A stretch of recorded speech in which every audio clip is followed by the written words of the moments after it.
Event management కంపెనీలో మోసం, అకౌంట్లలో అవకతవకలు అలాగే సంస్థతో సంబంధం ఉన్న జంటను బెదిరించిన ఆరోపణలపై కేంద్ర మంత్రి వి సోమన్న కుమారుడు అరుణ్ బిఎస్ సహా ముగ్గురుపై ఎఫ్ఐఆర్ నమోదు చేసినట్లు పోలీసులు శుక్రవారం తెలిపారు.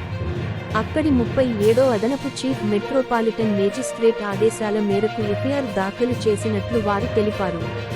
ఎఫ్ఐఆర్ ప్రకారం తృప్తి తన భర్త మధ్వరాజ్తో కలిసి గత 23 సంవత్సరాలుగా ఈవెంట్ మేనేజ్మెంట్ కంపెనీని నడుపుతున్నట్లు ఆరోపించింది.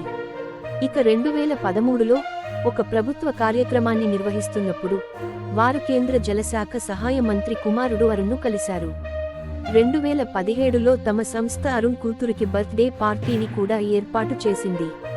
చివరికి అరుణ్ తన స్నేహితులు అలాగే ఇతర కుటుంబ సభ్యుల కోసం ఈవెంట్లను ప్లాన్ చేసే పనిని ఫిర్యాదుదారు కంపెనీకి అప్పగించాడు. ఆ తదుపరి 2019లో అరుణ్, మధ్వరాజ్ భాగస్వామ్య ఒప్పందం కింద ఒక కంపెనీని ప్రారంభించారు.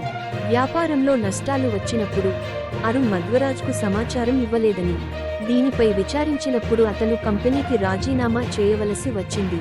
ఆ తరువాత అరుణ్ కంపెనీలో కొత్త భాగస్వాములను కూడా చేర్చుకున్నాడు. ఇకపోతే తనకు, తన భర్తకు కూడా ప్రాణహాని ఉందని తృప్తి ఆరోపించింది. కంపెనీలో మధ్వరాజ్ డివిడెండ్ కూడా 30% నుంచి 10%కి తగ్గింది.